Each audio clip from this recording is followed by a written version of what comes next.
Hello friends, आपका स्वागत है आपके और हमारे यूट्यूब चैनल में खुशबू के साथ में। तो दोस्तों, हम बात करने जा रहे हैं स्टार प्लस के मोस्ट पॉपुलर शो अनुपमा। आज का शो और भी ज्यादा हार्ट टचिंग होने वाला है क्योंकि आज वनराज घर को छोड़कर जाने वाले हैं और साथ ही अनुपमा बहुत ही ज्यादा हर्ट होने वाली है। आज के आने वाले एपिसोड में आप देखेंगे कि वनराज कहते हैं कि इन 25 सालों में मेरी तरह बनने की कोशिश उसने एक बार भी नहीं की। यहाँ पर बापूजी को समझा रही है अनुपमा और कह रही है कि बापूजी प्लीज आप मान जाइए ना, उनको घर से जाने से रोक लीजिए आप। अगर वो चले गए तो बहुत बुरा होगा, इस परिवार में कोई भी खुश नहीं रहेगा और मैं भी नहीं रहूंगी क्योंकि मेरी खुशियाँ तो आप सबको खुश देखने से है। और यहाँ पर लीला को वनराज समझाने लगते हैं और कहते हैं कि जो भी गलती हुई है ना, उस गलती की वजह अनुपमा है, मैं नहीं हूँ। आज तक उसने मेरा ख्याल रखा, आपका ख्याल रखा, लेकिन उसको जो ख्याल मेरा रखना चाहिए उसने नहीं रखा। उसने मेरी तरफ थोड़ा भी ध्यान नहीं दिया। मैंने खालीपन महसूस किया, इस वजह से मैं काव्य की तरफ अट्रैक्ट हो गया। तब बोलती है यहाँ पर अनुपमा की बापूजी प्लीज मान जाइए ना। वो बहुत रिक्वेस्ट कर रही है लेकिन बापूजी कोई जवाब ही नहीं देते हैं। बा को समझा रहे हैं और कहते हैं कि मेरी गलती की वजह सिर्फ अनुपमा ही है। 17 साल तक मैंने ये रिश्ता निभाया, मैंने आपसे बापूजी से कोई भी शिकायत नहीं की और 8 सालों से मैंने ये रिश्ता दूसरा वाला निभाया, तो क्या प्रॉब्लम हो गई? सबको मेरी खुशी नजर नहीं आती क्योंकि वो औरत है तो उसके आंसू सबको नजर आते हैं। मैं मर्द हूँ ना, इसलिए ना तो मेरे आंसू किसी को नजर आते हैं और ना ही मेरा सुख और दर्द किसी को नजर आता है। सबको नजर आता है तो अनुपमा के आंसू, उसके दर्द, उसकी तकलीफें, लेकिन मुझे तो कोई समझता ही नहीं है। मेरा अफेयर हुआ है तो उसकी वजह कौन है? अनुपमा। आपको पता नहीं है बा, वो बहुत ही ज्यादा घमंडी औरत है। तब बा कहती है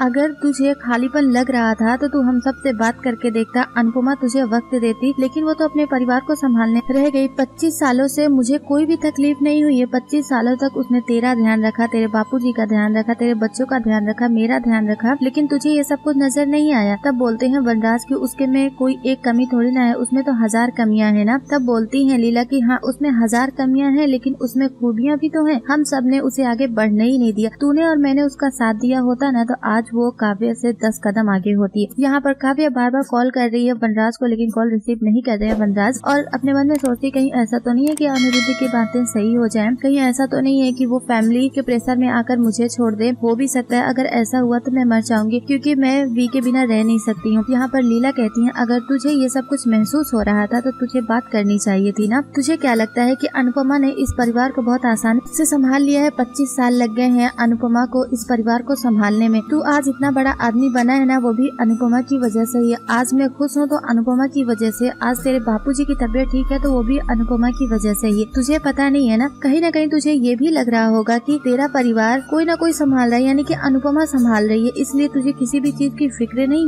यहाँ पर अनुपमा चाय बना रही है बापूजी के लिए और बहुत रो रही है और कह रही है सब कुछ क्यों हो रहा है भगवान जी, ये सब कुछ नहीं होना चाहिए। जो कुछ भी हो रहा है प्लीज ठीक कर दीजिए, जितने तकलीफें हैं मुझे दीजिए लेकिन मेरे परिवार को कोई भी तकलीफ मत दीजिए। वनराज कहते हैं कि वाह मैं आपकी बात समझ रहा हूँ, लेकिन मैं कैसे अब ये सब कुछ सुधार सकता हूँ क्योंकि वनराज जो है उसकी जिंदगी अब काव्य के साथ ही है। तब बोलती है कि तूने जो कहा है वो बात बिल्कुल भी सही नहीं है। तू एक बार गलती कर चुका है लेकिन उस गलती को बदला तो नहीं जा सकता, लेकिन सुधारा जरूर जा सकता है। अगर तू उस गलती को सुधारना चाहता है तो प्लीज एक और गलती मत कर जो तू अभी करने जा रहा है। इस घर को छोड़कर मत जाना, इस परिवार को बचा लेना। बहुत तारीफ करती है अनुपमा की और कहती है कि तुझे क्या लगता है कि अनुपमा तेरे लेवल तक नहीं आ सकती थी? बिल्कुल आ सकती थी। हमने उसका साथ नहीं दिया है, हम उसका अगर साथ देते ना तो वो आज बहुत कुछ कर सकती थी। क्योंकि वो कौन सी औरत है जो एक ही दिन में कार चलाना भी सीख जाएगी? जब वो स्कूल की टीचर बन सकती है तो तेरे लेवल की क्यों नहीं बन सकती है? बहुत परेशान होती है यहाँ पर काव्या और बार बार इंतजार कर रही है कि वी अभी तक आए क्यों नहीं, कहीं ऐसा तो नहीं है कि मेरा रिश्ता ही खत्म हो गया। अनुपमा अपने आंसू पोंछती है और बापूजी के लिए चाय लेकर जाती है। बहुत समझाती है लीला वनराज को और कहती है कि जो ये रास्ता तूने चुना है वो पूरी तरह से गलत है, तूने गलती नहीं तूने पाप किया है। तब आगे वो कहती है कि वो एक दिन में कार भी चलाना सीख गई, वो टीचर बन गई, वो डांस सिखा सकती है तो वो बहुत कुछ कर सकती है। अगर हमने उसके पर नहीं काटे होते ना, तूने और मैंने साथ नहीं दिया है, अगर हम दोनों ने साथ दिया होता ना तो आज अनुपमा काव्य से बहुत ज्यादा ही आगे होती। काव्य क्या चीज है? बहुत समझाती है और कहती है कि अब तू मेरी कसम खा कि तू उस औरत का पीछा छोड़ देगा। 50 लोगों से तू जाकर ऑफिस में मिलता है, बाहर के लोगों से मिलता है, लेकिन अनुपमा तो 25 सालों से घर से बाहर ही नहीं निकली। अब तू बता कि 25 सालों में वो घर से बाहर नहीं निकली तो उसे कितनी घुटन हो रही होगी। तू तो ऑफिस जाता है, लोगों से मिलता है, तब तुझे घुटन होने लगी थी, लेकिन 25 सालों में जिसने बाहर देखा ही नहीं कि होता क्या है। एक दिन वो अपने फ्रेंड के साथ चली गई थी तो तूने क्या किया था, याद है तुझे? यहाँ पर बापूजी को चाय देती है अनुपमा और कहती है कि ठीक से पीजिएगा, बहुत गर्म है, मुंह जल जाएगा। बापूजी कहते हैं कि जब दिल दिल जल गया तो मुंह और रिश्ते जल जाने से क्या हो जाएगा। तब अनुपमा रोने लगती है और कहती है कि सब कुछ संभाल लीजिए, मेरे बापूजी, मेरे परिवार को दुख मत दीजिए। तभी यहाँ पर काव्या बार बार कॉल करने लगती है वनराज को।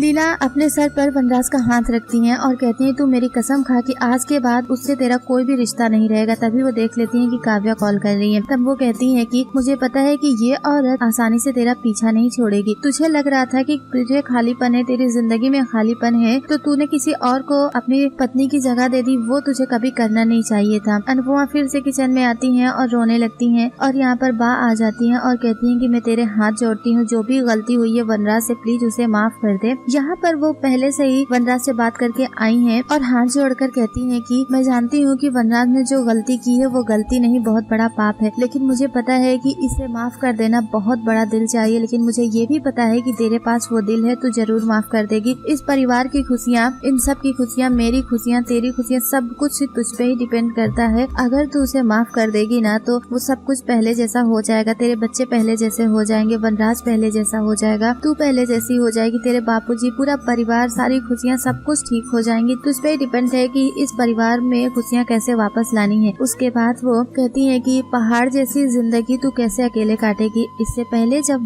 बात करती है वनराज से, तब वो बोलते हैं कि मुझे पता है वो एक नंबर की घमंडी औरत है, वो आपकी बात नहीं मानेगी, पहले आपको उनसे बात करनी है, अनुपमा से। अगर वो मान जाएगी मुझे माफ करने के लिए और पूरे परिवार को समझाने के लिए तो ठीक है, अगर वो मुझे दिल से माफ कर देगी तब मैं इस घर से जाने से रुक जाऊंगा। वो ये नहीं कहते हैं कि मैं काव्या से रिश्ता तोड़ दूंगा, क्योंकि इससे पहले वनराज ने कहा है कि मैंने ये गलती की है, इस पे मुझे प्राउड फील नहीं हो रहा है, लेकिन शर्म भी नहीं आ रही है। इस बात पर बोलती है बाकी तू जो कर रहा है वो बहुत गलत है। और फिर से वो समझाने लगती है और कहती है कि उसने सब कुछ तुझ पे छोड़ दिया है, इसलिए मैं तेरे पास आई हूँ। प्लीज, ये पहाड़ जैसी जिंदगी काटना बहुत मुश्किल है, मालूम है कि तुझे सहारे की जरूरत नहीं है, लेकिन साथी की जरूरत तो, साथ का जरूरत तो सबको होती है ना, इसलिए प्लीज मान जा। लेकिन वो फ्लैशबैक में जाती है, उनको वो याद आ जाता है और कहती है कि बात यहाँ पर बहुत दिनों की है, बहुत पुराने रिश्तों की नहीं है, बात यहाँ पर एक पल की है जो अब ये रिश्ता टूट चुका है। और वनराज अपना बैग पैक कर वहाँ से आ रहे हैं और हाथ जोड़कर बोल रहे हैं कि प्लीज अब तो मान जा, तू माफ कर देना, प्लीज। हाथ जोड़ रहे हैं। तब बोलती है